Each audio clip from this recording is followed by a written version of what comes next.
Hey guys, Fire Ginger back here with the Guild Wars video. For this video, we're playing with the Harbinger condition damage build. So this is hopefully going to be very high in the condition damage. Hopefully one of the highest that we've played yet. So I'm excited to see how all this works, and hope you guys are excited to see it as well.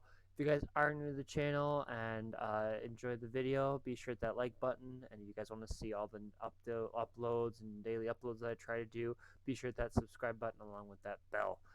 But here we go with our build. We'll run through everything, and then we'll jump in and do our two games as usual. So, just gonna try and find a little quieter spot here. Alright. Like I said, this is gonna be high condition damage, which hopefully will work very well for us. So here we go with traits. We'll start with Soul Reaping. We have Gluttony. Gluttony increases the amount of life force gained from all sources. Soul marks become unblockable and generate life force when triggered, which will be helpful with one skill. Sinister Shroud skills gain reduced recharge. Vital persistence gain vitality. Your incoming healing is increased. Soul battery maximum life force is increased. And Dumbfire Shroud skill 1 inflicts burning on your target. For curses, we have Barb Precision. Critical hits have a chance to cause bleeding and increases bleed duration, which affects a lot of our skills. Excuse me. Insidious Disruption, disabling a flow inflicts torment on them, and we have access to fear with at least our staff, so that'll be helpful there. Furious Demise, gearing fear when entering Shroud, gain additional precision. Master Corruption, corruptions gain reduced recharge time and inflict additional conditions on you, which is going to work in our favor. Target the weak, increases critical hit chance for each unique condition. For each condition on the foe, gain condition damage based on your precision. And Lingering Curse, your condition damage increase. Conditions inflicted by your scepter skills have longer durations, and Feast to Corruptions becomes Devouring Darkness, which corrupts boons from enemies around your target. Inflicted Torment and gain life force for each condition on your initial target up to the threshold. Gain extra life force for each foe struck. And the Harbinger, we have Dark Disciple. Death Shroud is replaced by Harbinger Shroud, granting power offensive but leaving you vulnerable attacks. As you remain in Harbinger, you accumulate stacking blight, which is going to be hopefully amazing condition damage, but less health, so that'll work well for this build, hopefully. Harbinger Shroud, enter Harbinger Shroud, granting powerful offensive skills, but again, the same thing. We get the Fury when entering Shroud. Septic Corruption, deal increased condition damage for each stack of blight you have, which will only be accumulated in Harbinger. Shroud skill 2 also inflicts poison, which will be huge. Alchemic Vigor, gain increased vitality, heal each second for each stack of blight you have. Dark Gunslinger Pistol skills gain reduced recharge. We're not using the pistol. At some point we will. And then gain expertise based on your vitality. Extra life is always a good thing. Corrupted Talent, gain life force when you enter Harbinger Shroud. And then Doom approaches. Your condition damage is increased. While in Harbinger Shroud, you gain aura that pulses each interval to torment and weaken nearby enemies, which will be awesome. Alright, 4, I'm going to leave the traits up here. Consume conditions, feast on your conditions, gaining health for each one, and you become vulnerable. So the idea, I'll go through the skills and talk about it. Corrupt Boon, poison yourself, transform boons on your foe into negative conditions. Blood is power, bleed yourself to grant might to allies around you and bleed your target. Sickness, spite improves power, inflict blindness, bleeding, crippled, poison, vulnerability, and weakness on your foe. And then we have Plague Lands, create a virtual cloud that inflicts conditions on foes in the area. This plague inflicts additional conditions every second and persists, inflict bleeding yourself. So we can self-apply vulnerability, blind, poison, bleeding torment, and bleeding poison. So the idea is we're gonna try and trigger these. I mean, at range, because these two have range. This has to be up close, but that's okay. But then the idea is that we'll be able to convert those conditions with the unblockable staff skill, which we'll go through here in a second. But we can also just consume the conditions if need be for the healing. And we'll start with the staff. Well, that's not what I wanted. I'll run through that in a second. We'll start with the scepter. So blood, a curse, a chain. So all 3 attacks bleed, and the last one poisons. Grasping Death. Summon skeletal hands to cripple foes in target area along with bleed them. The Devouring Darkness we read from the trait. Deathly Swarm. Unleash an insect swarm to blind and transfer conditions to your enemies, which is another way to get rid of conditions. Infusing blood, inflict weakness and bleeding on foes in the target area. With the staff, we have Necrotic Grafstone on a hand that damages and grants life force. Mark of Blood, trigger an area that bleeds enemies and heals allies with regen. Chillbane, inscribe mark that inflicts chill and poison. Putrid Mark, inscribe mark that damages and transfers your conditions to them when triggered. So that's going to be hopefully the big idea of getting the conditions off of us is Putrid Mark. And then Reaper's Mark, inscribe mark that inflicts fear on foes when triggered, which will also trigger this Insidious Disruption, which will inflict torment as well. So we have 1, 2, 3 ways to get rid of conditions, if need be, and hopefully we'll have access to all 3 in some way. Get rid of them. If not, we're gonna kill ourselves. We'll run through Shroud here really quick. Tainted bolts fire quick bolts that inflict torment, burning. Fire 6 bolts, torment, poison from the trait. Devouring cut, run at inflict charge and apply torment if above blight threshold. Leap and daze, and if above threshold, apply torment. And then this allows us to float enemies and gain life force. So, and then like I said, we get blight stacks every second we are in it, which is okay. Which is going to just increase our condition damage, but obviously we're going to try and not have that because then we're going to lose health. So it's a trying to find the right balance. For amulet, we have carrying, so power, vitality, condition damage. Rune of Scavenging for condition damage, vitality, poison duration, and convert 7% of your vitality and condition damage. And then for both weapon sets, we have the Essential of Agony and Venom for poison and bleeding duration increased.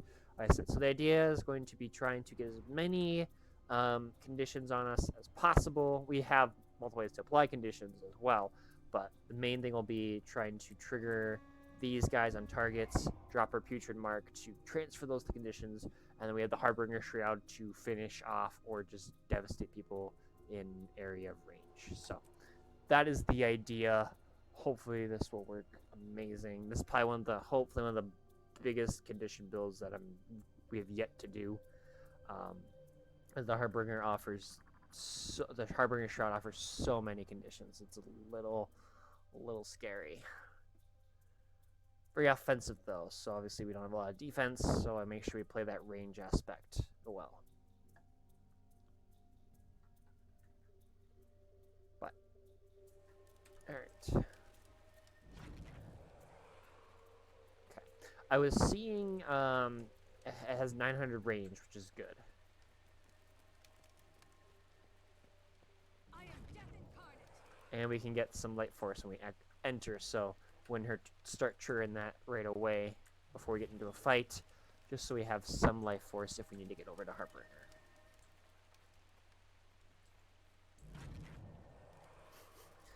Oh.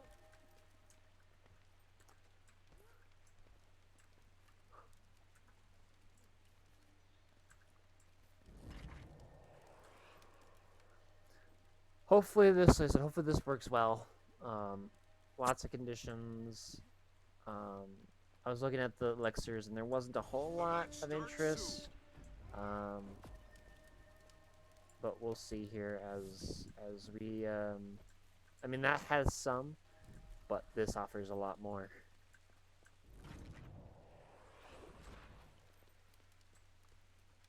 I guess I'll go home, not that I really want to. Hold on to your points. Seize theirs.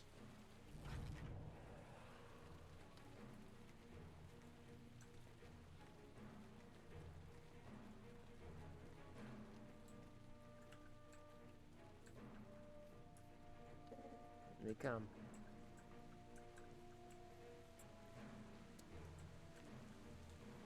I've got the target.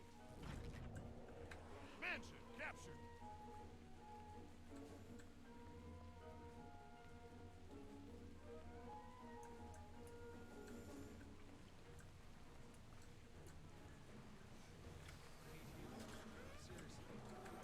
Enemy captured the clock tower.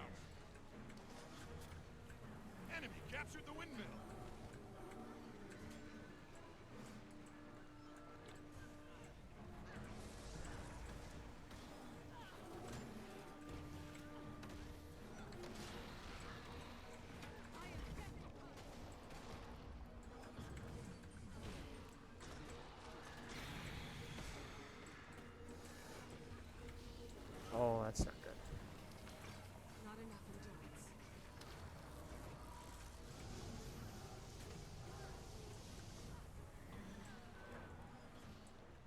Ouch.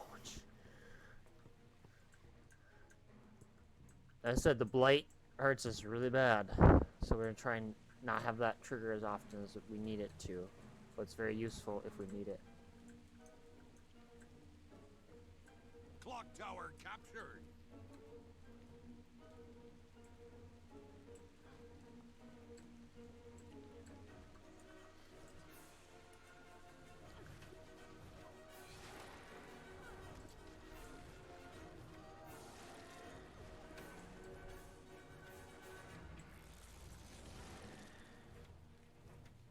Enemy captured the windmill. Go.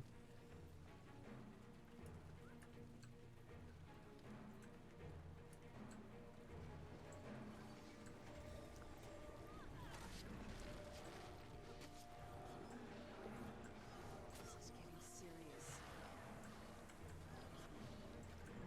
Go.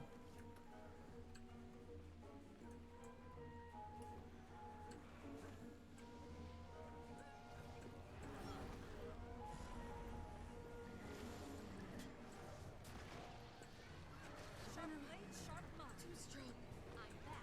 And through. I've got the target.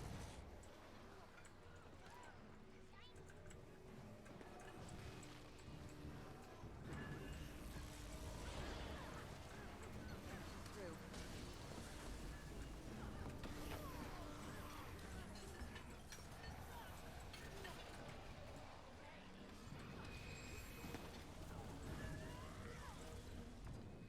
All better. Shoot. Ah, Go for it. dang it. Dang it. I'm having fun with this build. Enemy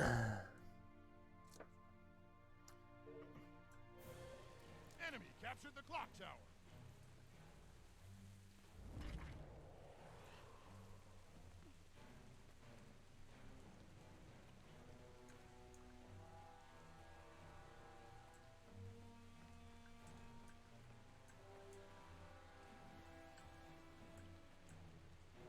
Windmill captured.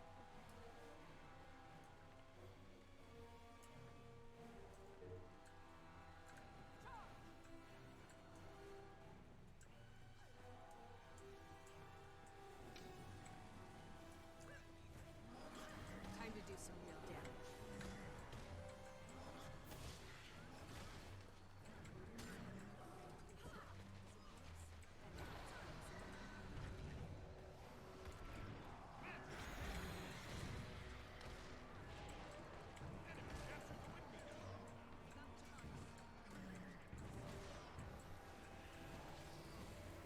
This is getting serious.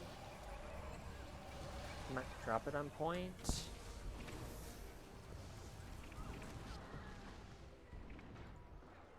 Oh, nope. Dang it. Dang it, dang it, dang it.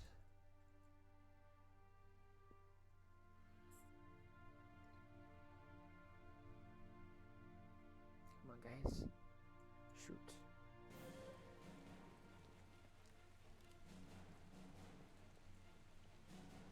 Enemy captured the mansion.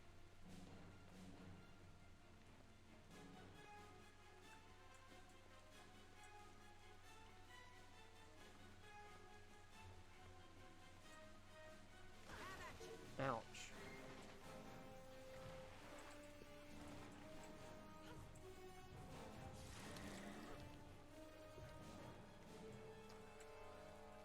Enemy captured the clock tower. Mansion captured.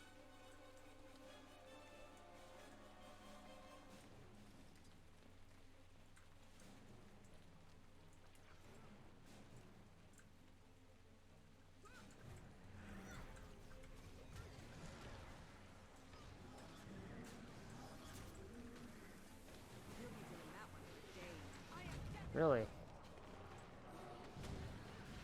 Oh my gosh. Enemy captured the mansion. Windmill captured.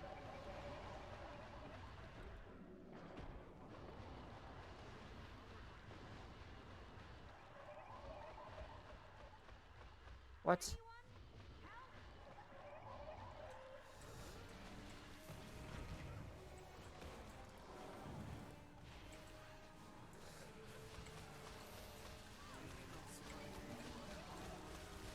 to do some real damage. Oh, come on. Mansion Yeah. captured. That was kind of tough. See, if you can't get rid of those conditions, they kill you themselves. Clock tower captured.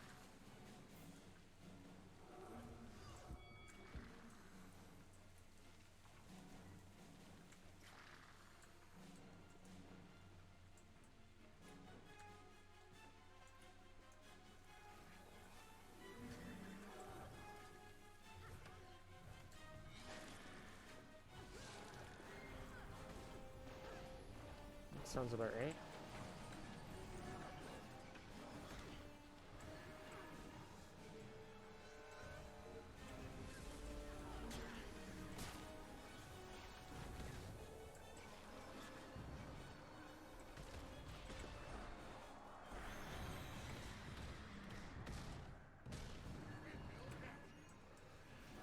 Replenishing. Oh, come on.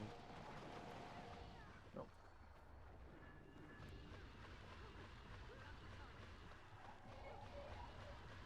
Shoot.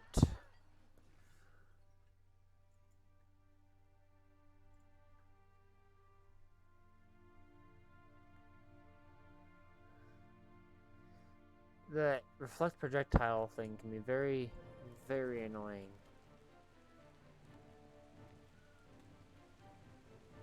Looks like he's got him.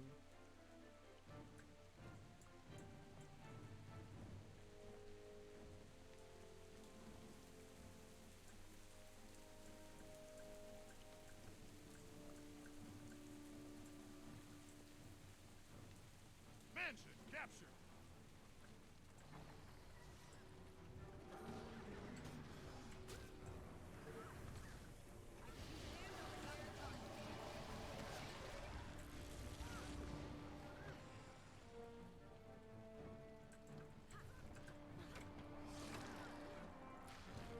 There we go.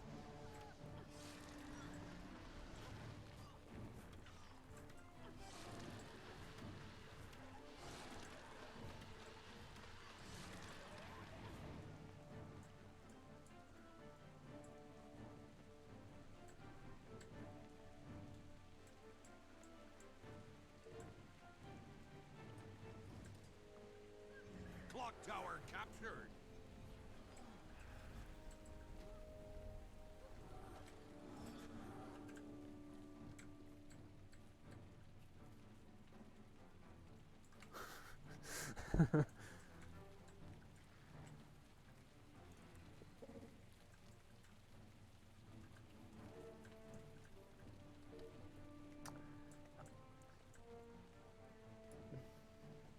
Enemy captured the windmill.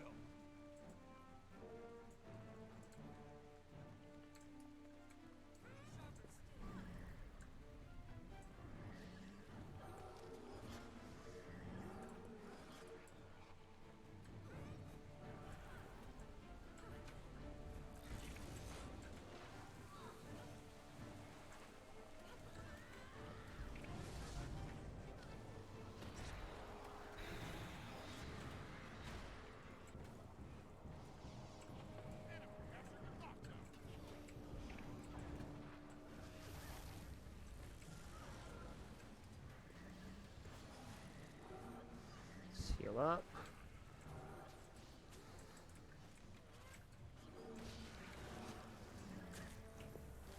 Time to do some real damage.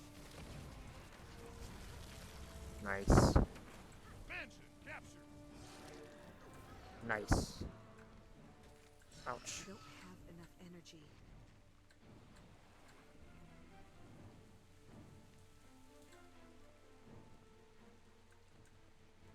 Nice work.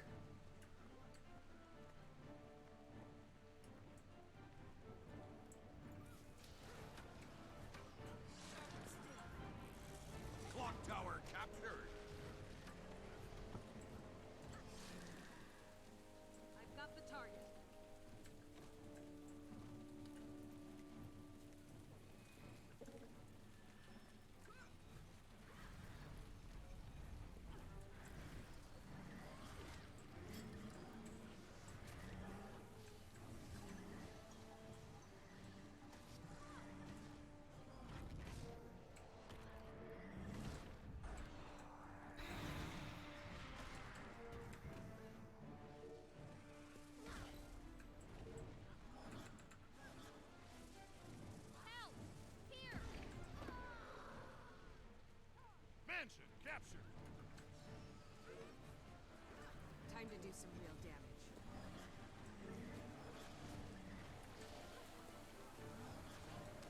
I've got the target.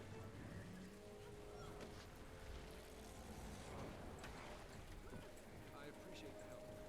Windmill captured.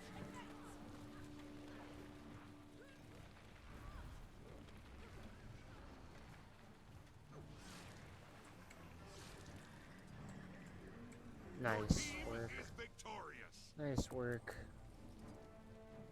Nice work. That was beautifully well done. It definitely, it almost doesn't hurt, especially when they block. It's like, okay, with the Guardian they have is Aegis, however you say it. If you trigger those self-bleed, self-poison skills on you before you even get into the fight, and then you trigger them with Future Mark, it technically becomes unblockable. So their Aegis does, I mean, it might trigger, Challenge. but it kind of becomes not the same, but you can still hit them with all those conditions, which can be really annoying, just because you're trying to obviously, survive and stuff. So when you still get hit with a bunch of conditions. I know even that one Guardian was trying to run away, You must and I hit her with like 10 stacks of bleeding and some stacks of torment, and it's almost if she wasn't able to clear them, she probably would have like ended up dying randomly between points. So it's figuring out how to drop the conditions. Like you should have this is unblockable, which is huge. This can transfer multiple conditions. So if you have multiple conditions, you can hit multiple different enemies, and then you could just, if you need a, get out of free, consume them, heal extra per condition, depending on how many you have. That can definitely heal you up all the way. And the Harbinger offering just so much condition damage offensively is insane. So overall, a great build to start game one. We'll see if game two continues to continue that trend. But yeah, overall, very, very happy with this build.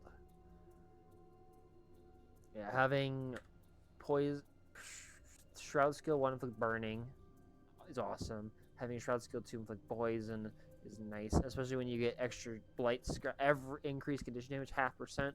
Doesn't seem like a lot, but when you start to get them, they add up really, really quickly, and that affects you outside the game, outside of Harbinger too.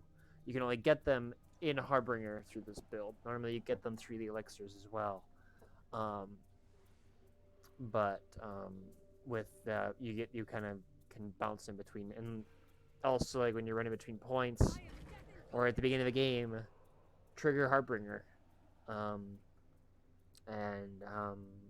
trigger it to get that low life force bonus. So if you need to, all of a sudden you need to be very offensive on a point or play that range, you can do that and still have those conditions accessible to you. So yeah, overall, I think it was a great build. So hopefully game 2 we can continue that trend. And I've got one more video I'm going to try and get up today for you guys. It's going to be the Ranger pet build. It's going to be an untamed pet build, so it's going to be trying to enhance our pet. And with the untamed, we get access to, they're a little bit more versatile, able to control the pet a little bit more. So hopefully that'll be a lot more fun to try and use. So hopefully you guys are excited to see that build as well. And then I'm going to try and have a video up for the next few days as well. Because I had the time and stuff, and right now it's snowing outside of our apartment, some big flakes, so it's kind of not really going anywhere today, but that's okay. I should complete at least the first chest, which would be nice. Getting the llama, the box grandmaster marks, the warlord's armor, and then like I said, the other one would be nice too with the 100 ascended shards, but I really don't buy the ascended gear because I just do PvP. I don't do a lot of PvE or multi-worlder stuff. want to. I should. Um, but I enjoyed the PvP concept of just all the different combos and seeing how well it works against other people. So, yeah, but I mean, this self lead, like these self things add up, and especially if you just, just trigger a mark, especially if it's a nice AOE too. Um, it's hard to know when the mark's going to show up unless they have to dodge it at the right time. Um, but then I say you can also just consume the conditions, or you have your dagger skill to transfer them. So another variant I'm going to try at some point is just this. This breaks down. You can send transfer conditions from allies to yourself, which can be, good, but you can send them away as well. So it's kind of, if you're playing against a team that has a lot of conditions, it'll work good. But if you're not playing against a lot of, it's another way to just get rid of them, essentially. But this has a lot of, bleed, poison, torment. But I tried to use this as much as I could because the power really doesn't help this build. It's the conditions, So that's even just say 5. That's like 12,000. Excuse me, condition damage. And I said most of the stuff comes from conditions. We're not really doing a whole lot of just strike damage. I mean, we have some on our attacks, but the main damage dealer is the conditions. So, but yeah, overall, hopefully game 2 is just as good.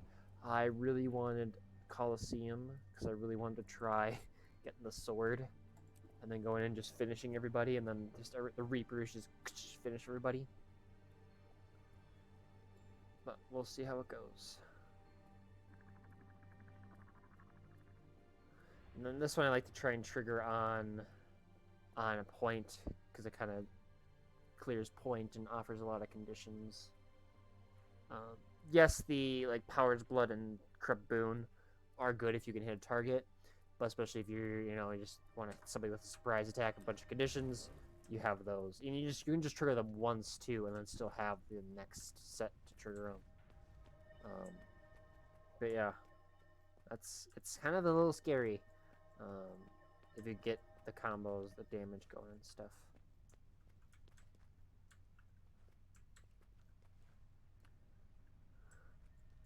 Alright, here we go with game number 2.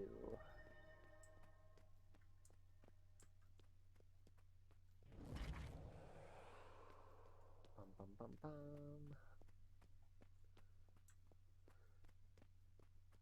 It's a cool ship.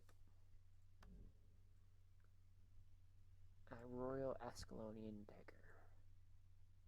I need to get the rest of that gear, but this looks pretty cool gear for a Necro. Skeletons and blades. Kind of fits the aesthetic.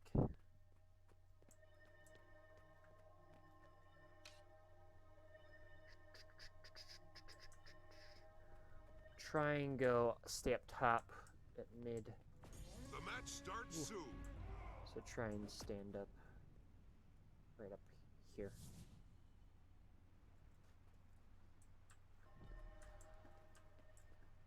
I am death incarnate.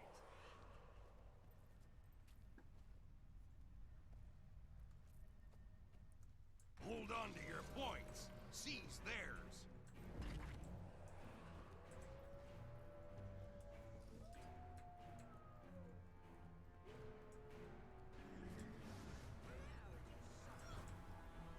Bring this one down.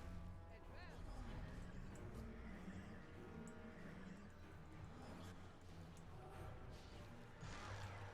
You've got the temple. Your enemy seized the altar.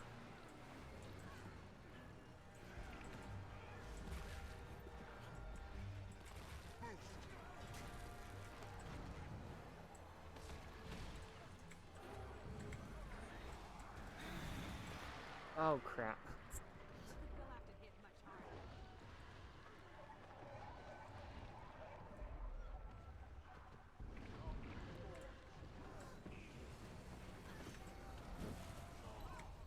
Come on.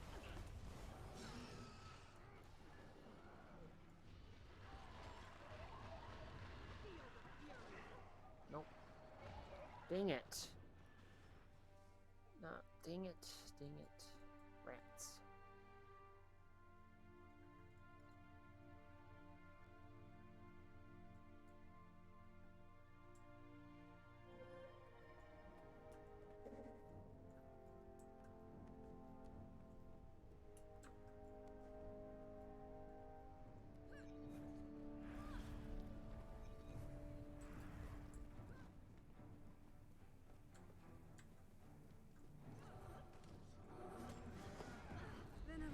sounds about Too right. strong.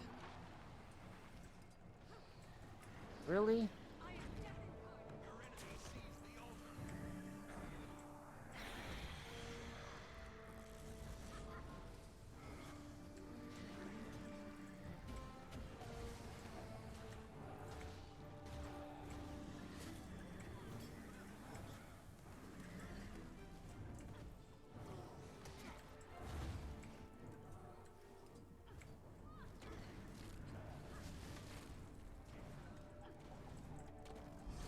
You've got the temple.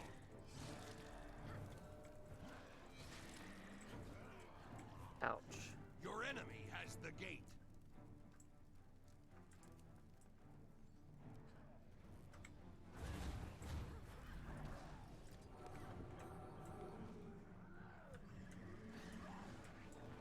Oh, that's lovely.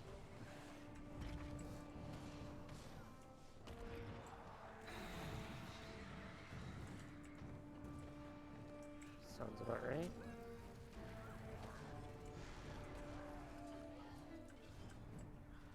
Come on, get him. No way.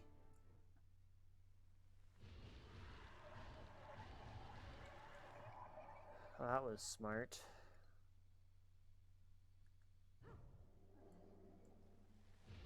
God.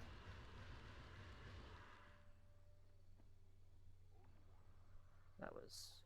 Your enemy has the temple now. Like I said, if you can't get rid of boons, or the conditions... Stillness has appeared. I'm bleeding. An ancient mountain.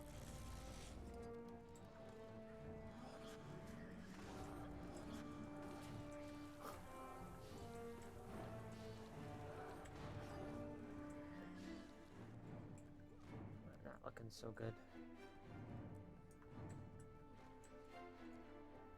You've got the temple.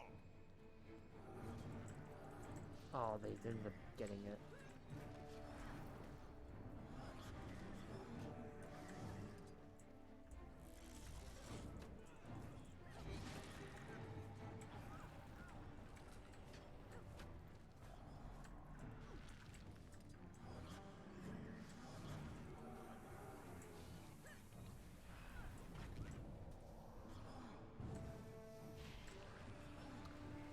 Gosh dang it.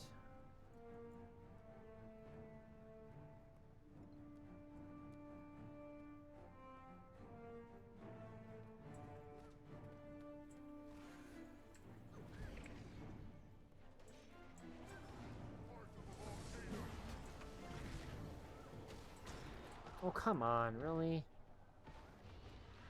That's nice. Still. Your enemy has the temple now. Get it off.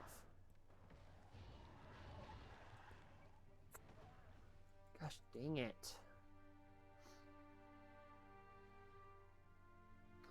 Well, it doesn't help when I've, you know, basically lost a fight because I, you know, couldn't keep myself up and get rid of the conditions. You control the gate.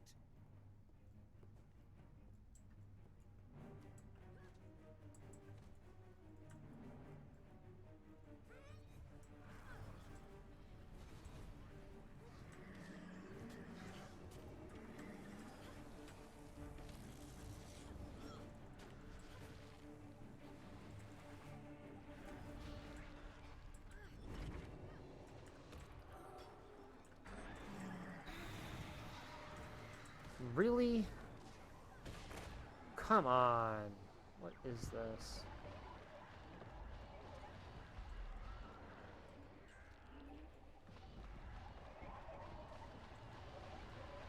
Wow, okay. You've captured the altar. Oh, come on, let me trigger something.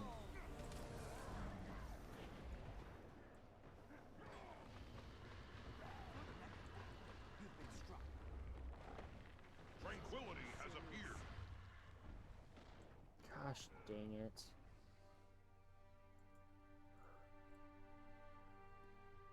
It's so hard and absolutely nothing.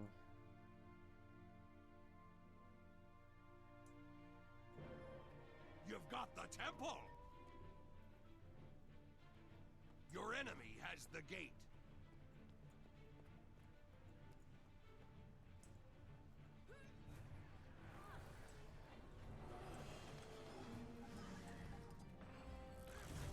Your enemy sees the altar.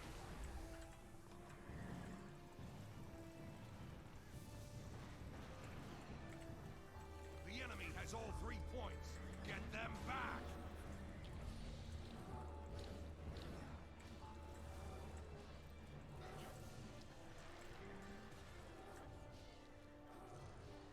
You control the gate.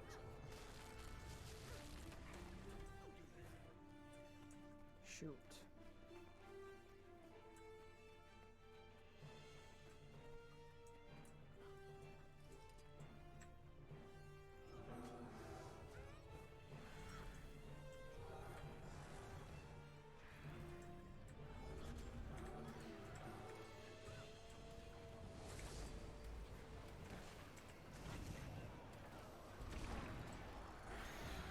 Really? You've captured the altar.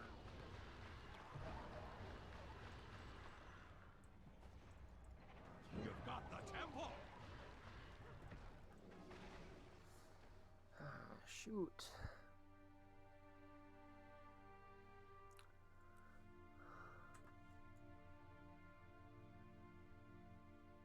Shoot, shoot, shoot.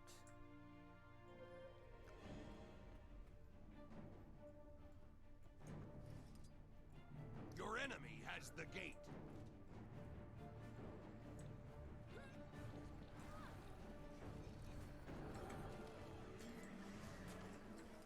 Your enemy sees the altar. Feel the fury. Part of a volcano.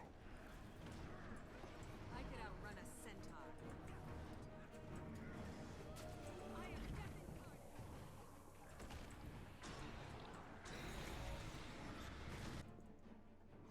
Tough damage. So I can take that. 288. The potential is really there. It really is. It's me trying to overdo the condition application to myself, and I end up screwing myself over because I have too much on me, and I can't get rid of them half the time, or it's a little late to get rid of them. And also, if you can play with the range aspect too, these have 1200 range. This has 1200 range. All your stuff has 1200 range. So you can, play back with your range. You have the range to get rid of things. You definitely do. Reflect projectiles is also not a great thing, especially when you're the Harbinger, because everything just shoots back at you, and that does not work well at all. But if you can play the range, trigger the conditions as you need them, or like I said, if you're on a team fight and everyone's on point, and you can just pick one target, drop your sevens, your corrupt boon, your blood is power on that target, and then try maybe get in with the plague lands back out, then drop your area condition, get rid of it because it's unblockable. So hopefully at least hit somebody in the area. And then you can go in, switch to your scepter to, pick off a certain target, and then you have a Harbinger if you need to just get in and be really offensive against a certain character. So yeah, weaknesses is conditioning yourself too much, reflect projectiles, and I think those are kind of the main things. You have plenty of condition removal and cleansing. You have great damage. It's just making sure you don't overdo it, trying to be too offensive. I think that's the big trick. So, hope you guys enjoyed the video. If you did, be sure to hit that like, subscribe button. Take care. Have a great rest of your day, and I'll catch you guys in the next one.